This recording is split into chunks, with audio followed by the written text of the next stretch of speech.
Hi there!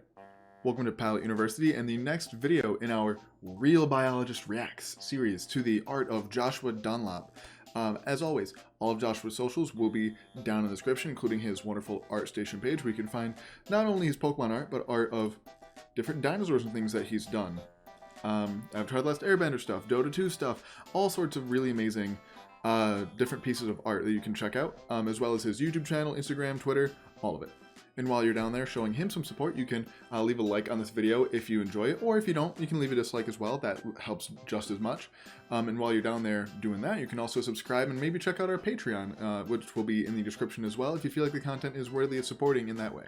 So today, and also later this week, we're going to be going through the fossil Pokemon of Generation 1, which are the only fossil Pokemon that Joshua has thus far done. So today we're going to be going through the Kabuto line. Later in the week, we're going to be going through the Omastar line, so make sure to check both of those videos. Well, you're already watching this one. Make sure to check out that one later this week. And if you like fossil Pokemon, I have an entire series about fossil Pokemon, which you can find up in the cards up here. Being that I'm a paleontologist, I frequently have a lot to say about the fossil Pokemon, not just obviously of Generation 1, but of all of the fossil Pokemon, so definitely give that a look as well. Anyway, we'll start with Kabuto. And so Kabuto is based off of a number of different kinds of various old arthropods, not necessarily extinct ones. So I think they are largely based off of horseshoe crabs, which are still living. And I feel like that's a good, what most people sort of think of when they think of Kabuto and what it's based on, because, you know, mostly because of Kabuto's Pokedex entries that it's, that you can still find it in the wild sometimes. And that's definitely true of, you know, horseshoe crabs. Like, they're not uncommon, but they're not, like, incredibly common either. I've never seen one in person, but I also don't live where they live. So, but there's also some strong influences from trilobites, which are arguably, I would say after insects, probably the most...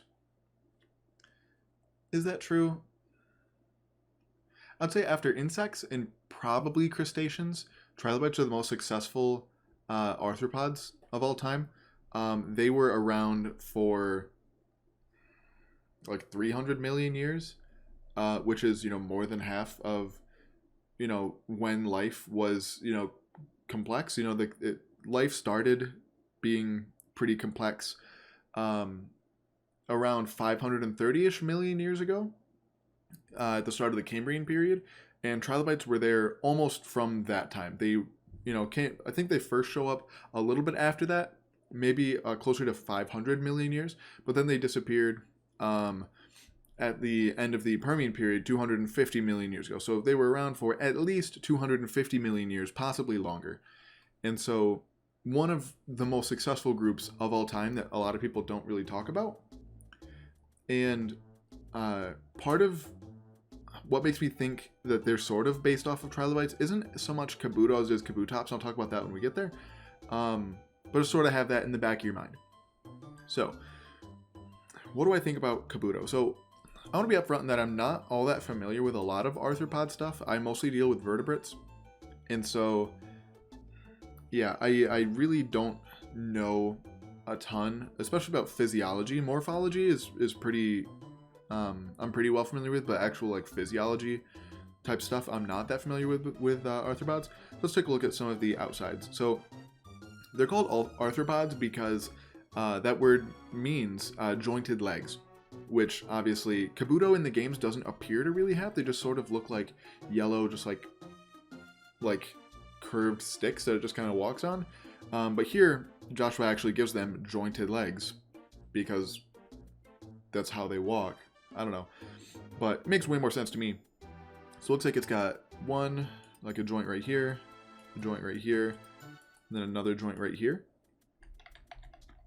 That's what it looks like to me. And then one thing that I've always sort of been curious about with Kabuto is that obviously these are what the Pokemon Company wants us to like know are its like real eyes. But then what are these? So back in the early parts of life, before... So there's a concept in evolution called canalization, which basically means like you've picked, you know, evolution doesn't pick, but for lack of a better term, you sort of picked a thing that you're doing, and now that you've picked that, you sort of, it's sort of almost like picking a class in like an RPG where it's like, all right, you picked this class, so these other options are not available to you anymore. And so in the early days before, let's see, what's a good example? So a good example is tetrapods, or even all the way back to fish. And there's a reason why tetrapods are tetrapods, meaning 4 limbs, and not like 6 limbs like most insects. All insects actually, but there's a reason why we only have 4 limbs and 5 digits, and that's because very early on in the fish line, you know, they developed their pectoral fins, the ones that are sort of up behind their head, and then they developed their pelvic fins, which, contrary to what you think, are the ones sort of actually directly sort of below the head. They look like they're like on roughly like a chest type area instead of near the tail like you would think. But so early on in fish evolution, they sort of developed those parts that would later become the tetrapod forelimbs and hind limbs. And once the fish sort of got to that point, it's like, okay, there's 4, you know, pre-limbs, and it's not going to really add any more because it doesn't have something for those, another set of limbs to evolve from. That's why a 6-limbed vertebrate, for example, like European dragons, where they are quadrupedal and then have winged bone, or bone, like wings made of bone, or with bone in them. That's why those could never really exist. Whereas something like a wyvern, where it has back legs and then their wings are their 4 limbs, like a bat or a bird, are much more likely to have actually been a thing in mythology. Anywho, all of that to say, the reason why I think this sort of makes sense is that before true eyes evolved, and trilobites were also sort of the first animals, I almost said Pokemon. Trilobites was one of the first animals to have like actually really complex eyes. And that trilobite eyes are incredibly advanced for when they evolved, and also super weird in that they're unlike anything else in that their eyes are actually made out of a mineral called calcite. Like one of the most common minerals, especially in sedimentary rocks. Probably the only more common mineral is quartz. But calcite, very, very common mineral. And they use that as like the lens that they see through. But before complex eyes truly developed, it was basically just like a spot that was light sensitive. So basically, okay, I'm facing this way. Is there light there? Cool, that must be up. That's basically all eyes were used for. They were not really used to make out shapes and things. So I think it's really interesting that they sort of, that's what I would assume that these eyes on the top are used for. I wouldn't think that they're actually true, like useful seeing eyes. That's what these ones are probably like to me, and they look, it's hard to get good detail from them. They sort of look like compound eyes, and that's what I would assume that they have. I don't think that there's any insects. I know there's some arthropods, but I don't think there are any insects. Well, I guess trilobites are not insects, and neither are horseshoe crabs, actually. So those might not be compound eyes, now that I think about it. Because horseshoe crabs are actually chelicerates. So it's in the same group as spiders, scorpions, and Eurypterids, which is another extinct group that I'll talk about when we talk about kabutops. But there are some spiders who don't have compound eyes in the way that you think of like a dragonfly or a fly eye, that look much more like this kind of eye here. So I could see these not being true compound eyes. I could see that. These are really interesting. So if Joshua is sort of basing this off of a horseshoe crab, that makes sense in that, so the group Chelicerata is named after sort of modified feeding appendages called chelicerae. And that's basically what spiders' fangs are. They're modified chelicerae. But if you look at like a scorpion, you know, the the pincers are not their chelicerae. They're actually sort of something right near the mouth that looks a lot like that, where it's like little tiny arms that assist in like grabbing things and pushing it into the mouth. So these are probably some form of chelicerae that just sort of scoop stuff into Kabuto's mouth. That's what I would guess. But something else that I noticed that I didn't actually see the first time I saw this are these structures here. So these look like gills to me. And I'm assuming that's what I'm going to assume that's what they are, because I don't know what else would sort of make that weird shape. I don't actually know off the top of my head the way that horseshoe crabs gills are structured. I believe that they're actually posterior. So like they have like their main head, and then they have sort of like a posterior, so like away from the head section of the body, which I think is still just called the abdomen like it is in spiders. And then on the bottom side of that, on the ventral side of that, are gills that they have like muscles attached to it. They can like sort of flap to get extra water moving over them. I would say this is a horribly inefficient place for gills, because you want lots of water moving over them so that you can breathe. More water moving over your gills means more oxygen available to your gills. So having it underneath like your shell like this would mean that you cannot breathe all that efficiently, which might explain why they're extinct, sort of. I'm trying to think of something intelligent to say about these sort of veins on the top of the shell, but I don't actually think that those are present in horseshoe crabs. Like I said, I've never seen one in person, but from every like photo or video that I've seen, I don't remember ever seeing something like veins on their carapace. So I agree that it looks neat and it would make sense. You know what, that actually could be. So because their gills are horribly inefficient, I could see them potentially having like blood vessels very close to the skin, very close to the surface of their carapace, in order to exchange oxygen with the water that way. That wouldn't be unheard of.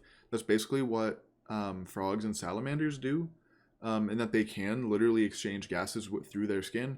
For example, like the largest group of salamanders don't even have lungs. And some of them are even still terrestrial. You know, some of them don't live in like streams or ponds or anything. They just live in like damp soil, so their skin's always wet, which you need to exchange gases. The outside of the shell would need to be wet all the time. But if you're living in the water, that doesn't matter. But yeah, like the group of salamanders with the most members and the most diversity don't have lungs. So I could potentially see that being a concept, but I'd be kind of hard pressed to believe that, because generally that doesn't make your skin very durable. You know, in this case, I keep saying skin. Obviously, arthropods don't really have skin the way that vertebrates do. But yeah, I have a hard time believing that it would do that while maintaining like a defensive, like without sacrificing some of the defensive capabilities of your shell. I have a hard time believing that that would work. See, so looking at this Kabuto over here, it looks like the legs are, you know, looks like there's stuff behind the legs, so maybe that might be where the gills are, like right here. I could see that because the shell does extend well past the legs there, so I could see that being sort of the gills, like it is in, you know, real life horseshoe crabs. See, I don't really think there's much else I want to talk about with Kabuto. I guess I'll talk about its mouth a little more, because chelicerates do have really interesting mouth anatomy. Oh, weird, I didn't see this before. So there's actually eyes here and here as well. And obviously, like chelicerates in general, like arthropods in general, generally have more than one set of eyes. Crustaceans are weird in that a lot of them don't. A lot of them do only have one set of eyes, but they have them like on stalks so that they can move.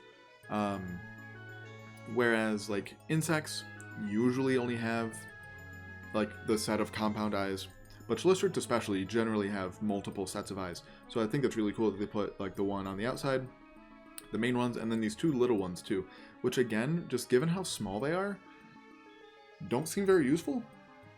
I would say again that they might just be like a photosensitive thing, but I don't know how useful that'd be because they're under the shell, so presumably it would always be pretty dark.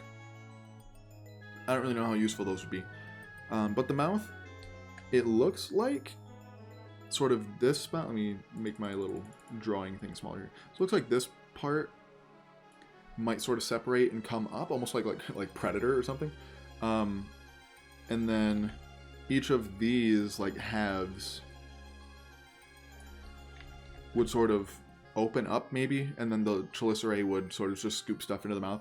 I would imagine that this would be a bottom feeder, so like the way many animals that live on like the seafloor live is that they just eat a bunch of sand and soil, and just their stomach takes out any, you know, nutritious stuff, any like single-celled organisms, things like that living in the soil, and then they just poop out the soil.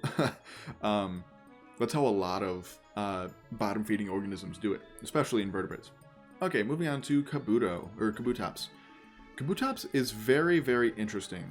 And so this is the first time that I'm actually looking at this piece of art like in any detail. So I don't script these. This is literally just stuff off the top of my head. Kabutops is very interesting in that the main things that Kabutops is based off of is probably a trilobite, mainly because of the head. So trilobites are called trilobites, meaning like, you know, 3 lobes, because they do have 3 body segments, but it's also partially because of their head. So trilobites' heads are the correct term for like a trilobite head is called the cephalon, but it's split into 3 parts. There's the main one here in the middle, and then the 2 on the outside. And their eyes are exactly right there. They're sort of, you know, 2/3, I guess like a third from the tip to the back of the head. Again, where these 2 meet. So that is exactly where a trilobite eye should be. So this head looks very, very much like a trilobite. It looks a little simpler. They usually have some different ridges, maybe some spines, different things like that on their head. But this is very clearly a trilobite head. And then the rest of the body, you know, without the legs. Obviously, these legs are very sort of anthropomorphic, in that most insects, well, okay, I shouldn't say that, because neither trilobites nor Eurypterids, which is what I think the rest of Kabutops is based off of, neither of them are insects. I'd say most arthropods very rarely have just 2 segments to their leg. I guess you could argue that there's 3, you know, one right there.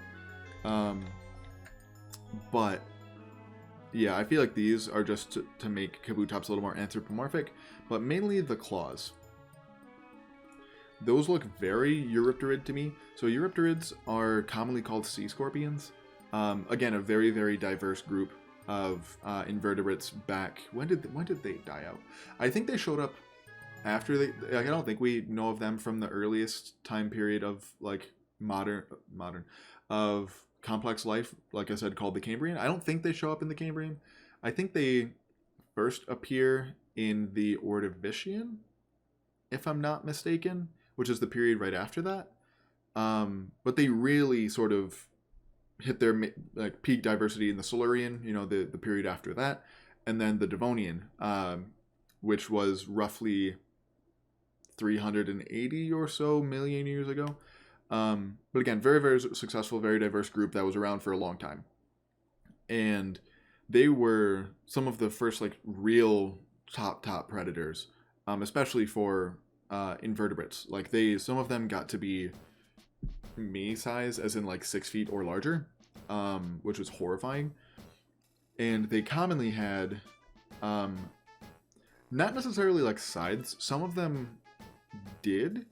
So they sort of are, you know, if my taxonomy of Eurypterids, which again I'm not at all an expert on, is correct, they were sort of split up into 2 groups, and that one group had sort of like paddles that they used to swim with, and then the other group had more claw. Those, instead of being like paddles, were more claw-like.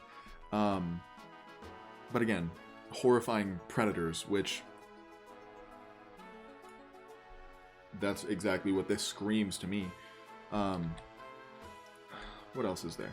So some of these spikes on sort of this like chest piece here, what is, I'm trying to think. There is a specific group of arthropods that articulates their shell like that, and I can't remember which it is. It also sort of looks like the sutures between all the different bones in your skull. So if you look up like a human skull, or really any skull, you can see, your skull isn't all one bone. There's many, many bones in your skull. Mammals have a lot less than like reptiles do. But where they meet, it isn't just like a nice, neat line. There's all sorts of different like squiggles and stuff. And that's sort of what this looks like to me, even though it's not, this part here isn't actually connected to anything. That's sort of what it reminds me of. All right, I can't talk about Kabutops being sort of a trilobite without talking about its eyes. Its eyes are not trilobite at all. They don't even look like arthropod eyes to me.